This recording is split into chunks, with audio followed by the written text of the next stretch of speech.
Hello and welcome to this edition of Search Sessions. I'm your host, Robin Longes, and today I'm joined by the SVP Managing Director, Strategy and Innovation at RGA, Michael Olaye. Michael's had a fascinating career through technology, originally starting in the dot-com boom and bust era. He's forged a career from Flash development and front-end development all the way through to being CEO, CTO, CTO of some of the most recognizable names in the agency world. Culture-driven agency U-Dox as a partner, head of technology at Havas, and more recently, some of those leadership roles at Dare and Oliver. Michael, thank you for joining me today. Thanks for having me.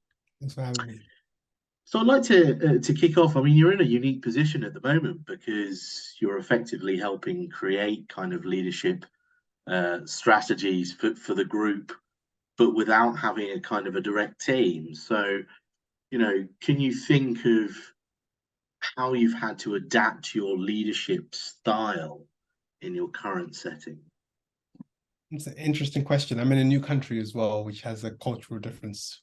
It's been really good. It's been really insightful. I think in the role I'm in now, I get to work with some really talented people.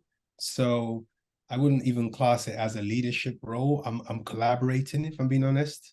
And we're collaborating to create, new ways of operating, new ways of delivering, new ways of, finding partners. And it's really good. We're in a market at the moment it's been disrupted heavily, not just by AI, but just by the fallout from COVID. We had a talent shortage before, and now we have a talent surplus. So there's a whole bunch of stuff that's happening, and we're in it's like 2000 and 2001 all over again. We had the cycle of the internet, and a lot of people didn't believe in it, and then everything fell apart. Every company that was ever built around it fell apart. And then about a year or two later, we had tons of great companies come out. And I think from last kind of Q3, I think we're starting that cycle. First, we had the kind of NFT fallout. Then we had the crypto kind of winter. And then the metaverse took a hit. And then clients paused, budgets because they want to launch things, but they're not sure how or when. So we've been working with a lot of our partners on kind of strategizing, leaning in, working out how to help them achieve goals in a new way. And it's been good. It's been good. And I'm working with some great people to try and do that. Interesting.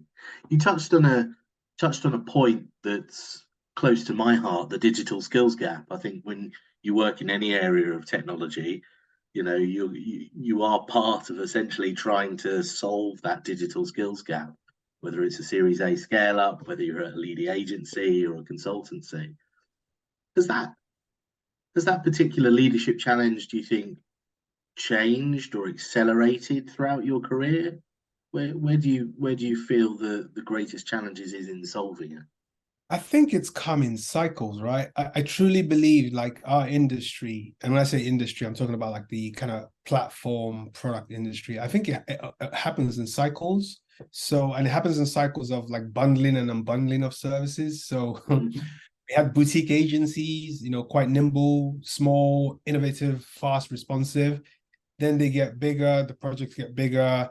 You offer up new services because you want to keep everything in an ecosystem, and then you have the omni-channel world, and you start to understand how data works with creativity, how creativity works across technical platforms, how you can learn from those platforms and then reinvent it back into the process. And as all of that grows, you as an organization grow, but you get to the point where you have no control over how the industry works. It resets itself, and then everything gets unbundled. So I think we've just seen a great unbundling happen again. And now we're going to see a rebundling, and it's starting to happen already. You can see, a lot of AI companies being created, or a lot of companies really looking at how they create, do creativity or do marketing or product through new tech. And I think you see bundling start coming back. We haven't entered into the world of acquisitions yet, but I'm expecting it in the next 24 months, where you see a lot of the newer agencies and newer companies that ultimately will get created by a lot of the people who have lost their jobs in the industry. So let's not hide that. Every time a ton of people lose their jobs, talented people, new companies get created. It's just how it's always been in this industry. So I'm expecting, I'm looking forward to like the great new companies that will come out. and then there'll be another cycle of those companies being acquired, and those people then becoming like the leaders, working with the established companies to create new ways. So yeah, that talent you're talking about, I think it's what feeds the work, it's what feeds the creativity, it's what feeds the, I don't know, the innovation that we have. I think if everybody just stayed in the same job like our parents did from the day you graduate till the day you retire, I think we'll not have much innovation going on. We need, in good and bad ways, it happens, but we still need a cycle of talent. People take experiences from tech companies to startups. People take experience from startups to tech companies. People take experience from tech companies to pharma companies. We saw that a couple of years ago. We saw programmatic ads take a massive rise in the early 2010s because we had an influx of really creative agency people go into the media side. And it's a good thing. It's bad when it happens because you don't want anyone to lose a job. It's a horrible feeling. But I truly believe that a lot of talented people will create amazing things from this opportunity. I think you're right. And a lot of those cyclical themes lead us to see similar patterns, even though the technology might change or the channel might change. So, I'm excited for the next 2 years as well. You mentioned obviously moving abroad. It is a cultural shift when you've got used to UK, European systems. I always remember what it was like when I moved to the US for the first time. You start to learn things in a different way. What have you seen that inspires you from leaders in the US for some of the clients and customers that you get to interact with? The go-getter attitude, I think. Definitely, I understand now when people say, the land of opportunities, you literally can create an idea and push it all the way into realization, which is really, really good. The system is built for entrepreneurs. It's built for free thinkers. So when you have a colleagues or when you work in an organization that has an entrepreneurial spirit, it really flies very quickly. You can go from an idea to execution very quickly compared to other places I've lived at. So that's a good thing. It takes a while to get used to it because obviously you're from the UK too. So you know how we are, you have individuals, shared collective, shared mindset, and you push together. I think here you can also get the same thing, but from purely an individual level, and they'll just kind of drag everyone with them as they go or not. So I agree. so It's sometimes different state to state as well. So it is. that's the wonderful thing about the US. Is it, as a technologist, I've certainly started to see a trend of how technology has impacted the way leadership teams or remote teams work together and collaborate. What do you feel have been the kind of the larger technological advances in the past 5 years, say, that have changed the way that leaders approach their teams and culture? That's a tricky one because it can only talk from a personal experience. Mm. I think the tools that we have today makes collaboration so much easier. Having, it's really hard to just say technologists today because I truly believe like the technologists exist in all different, like I've met designers who are techies. I've seen strategists who are techies and they don't class themselves as techies, but they have the technical knowledge. When I think of pure like software engineers, I think they have evolved out of the shell a little bit more. They're also now making like business decisions. They're helping with product strategy. They're helping test. I think in the past, there was a little kind of handed down to the coders to make. So somebody would think about something and get designed, and then it would get passed down. And your job as a software engineer was to make it really well. I think that's evolved a little bit. Now you see a lot more software engineers at the forefront running companies, for instance. You see them having insights, points of view. And it's been hard for other parts of the industry to accept, but that's kind of where we are. And I think going forward, the tools have allowed more collaboration and it's allowed people who are not technical to get technical, like not get technical in terms of knowing how the software works, but technical enough to have a good conversation with a technical person and be able to say, actually, I believe this is the way we should go. And I think open, good, healthy conflict creates like good new ways. Anyone who's ever worked with me will tell you that I'm one for open conflict in a good way, because I believe like once you get comfortable, you die. That's kind of how I see it. And I think technology today, with the way it's evolving and the speed it's evolving, no one person can know everything.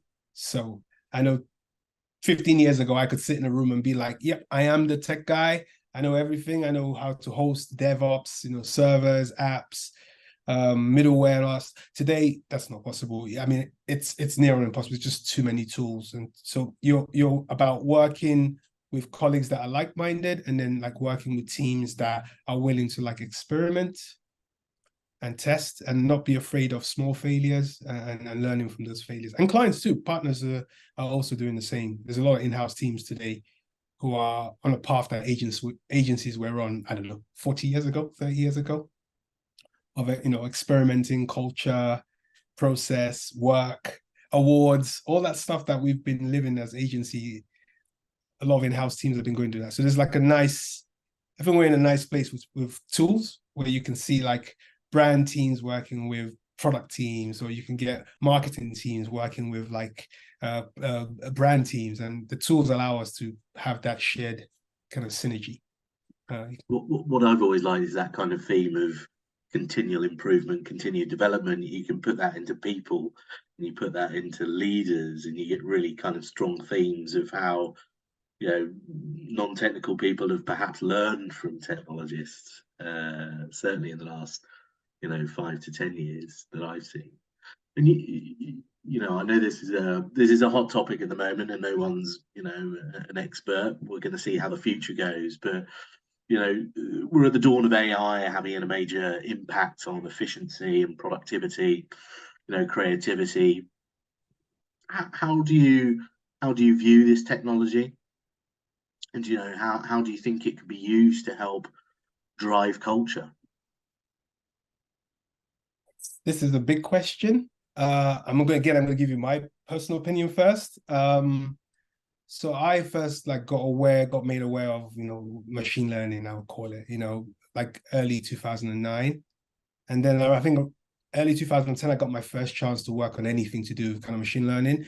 And for me, it was revolutionary. I was jumping up and down and saying, "Oh my God, this is amazing!" And then I found out it's been used in the medical part of the world for the previous 15 years, and it's been used in the military for the previous 10 years. So yes, I think where we are today isn't so much about AI itself, but how the training is happening now, like the way the machines can train each other, the way transformers.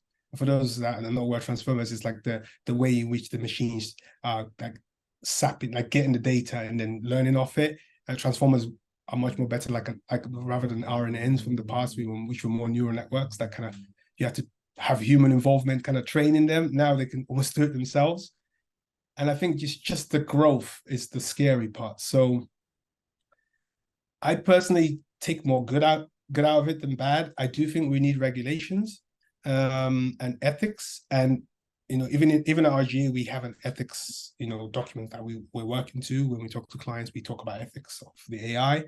And as a person of color, I can tell you ethics on AI is really important to me. There's a lot of tools out there that have been built that don't work for people of color, just based on the data that they've been built on. So I understand the importance of that, but I think the good outweighs the bad at the moment, whether it's in health, whether it's in the systems we're using, whether it's in the products we're building.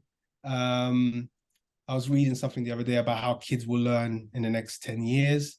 And just like teachers used to complain about the calculator when we were kids and saying, you can't use the calculator, you got to learn the maths, algebra yourself.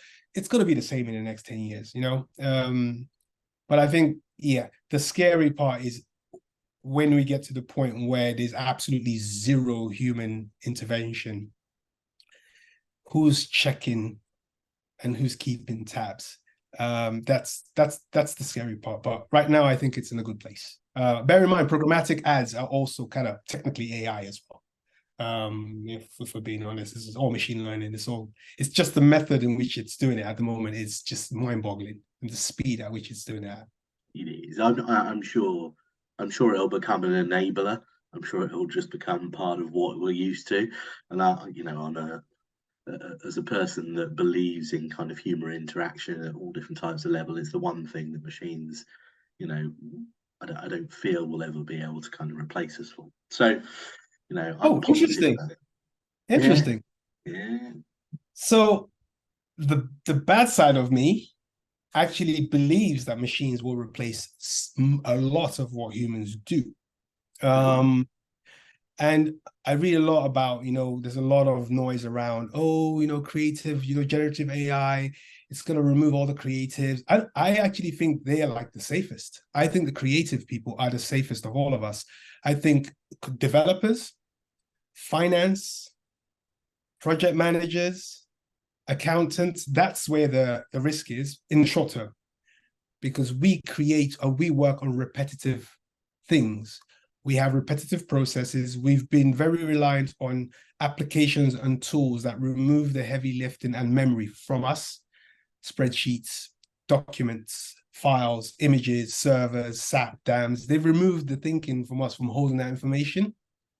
And we've always built applications that help us extract that information so that we can remember that information and then we can apply that information. But now you got AI, you don't need us to extract or remember or apply. They can do it. So that's where the risk is going to come from in the short term. I think people who creatively make like visuals or sound, they will use AI going forward as assistants. I like to think of Iron Man a lot, when he's talking to Jarvis and he's trying to create the fourth element and Jarvis is giving him a hand and he's shifting and Jarvis is talking and saying, a bit to the left, a bit to the right. Have you thought about that? Yeah, I think that's what's going to happen. Whereas I think for like developers, it's just like, hey, I want to create a brand. Can you like build me a website that I can sell all my products on? And it just creates the whole thing from scratch and then deploys it. That's more of a risk. You've got me thinking about accountants finding the quantum realm now. It's kind of scrambling my brain a little bit. Yeah, But I think that. I used to work closely in the RPA space, a while ago with UiPath and Blue Prism, and it was the same thing in there. It's kind of people were worried about losing their jobs and the threat that that might bring, but actually, it's opened up a whole new world of opportunity. So I'm sure it'll evolve. Yes. You, Agreed. you mentioned being a man of color, a leader. I wonder when you look back over your career, who have been the most inspiring leaders, the most inspiring diverse leaders that you've encountered, and what kind of impact they had on your career trajectory, Michael? Oh, I wouldn't even class them as leaders. I'd just class them as people that I saw that the public knew of. If that, John, yeah, it could be Lenny Henry, it could be Obama, even the existing Prime Minister of the UK. Just people that you see that you just think, okay, that's amazing. It's possible. Yeah, I'm in a room and I feel like the only one, but actually I'm not the only one because there's opportunities there. Even though sometimes the system can be quite difficult to work in, there's still a chance to work in that system to break it. And then as I went up the ladder, I've always thought like, how many people can I bring along with me? So since the early days, since as early as like 2003, 2004, I've always like actively seeked out people. And if anyone reaches out to me, I've actively, if I can, I try my best to help. Whether that's referrals, references, whether that's bringing them in, working with them, sending them to friends. I'm more continuously hounding people I know who are in high positions about, can you help this person? Can you take this person in? I do it all the time. And I think that's kind of for me what was great. When I joined the industry in advertising, there wasn't anyone that I looked up to. Like the question you asked, outside, yes, but there was. I can't think. I'm struggling. I can't think of a single person. But the people that gave me my opportunity, I would never forget them. Yanis, who was a creative director at Hyperlink Interactive, who gave me my first ever job. He wasn't a person of color, gave me a job, and he gave me a chance, and that was amazing. And then I've worked with some amazing leaders, Russ Lidstone from Havas, Kate Robinson, Sharon Whale, Petronella,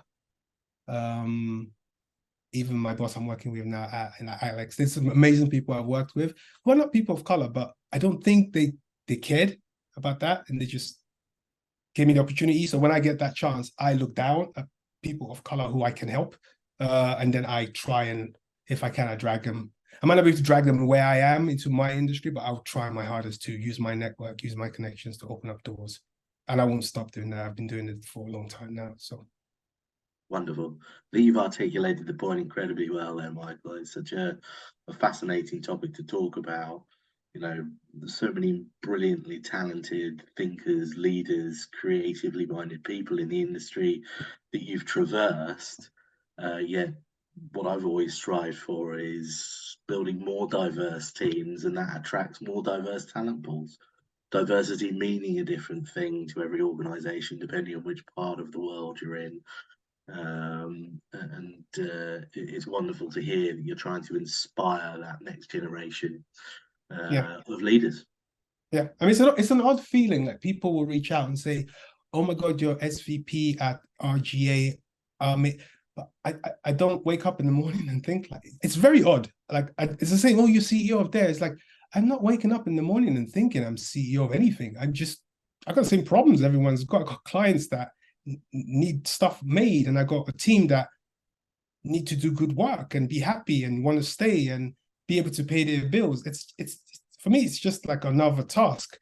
But then somebody will reach out and say, "Oh my God, as a Black leader, I haven't seen any." And then I'm like, okay, yes, actually, I should really think a little bit harder about this, because I'm going about my everyday life, but there's people that will look up and think, okay, if he can do it, how the hell is he doing it? And they'll reach out. And that's why I was saying I try to bring as many people as possible. Me, at a personal level, I'm not thinking like that, but I'm consciously trying to be self-aware, to consciously think of, that's how I'm being seen, whether I like it or not. So I'm actively always trying to help. Good. Look, I've enjoyed this talk.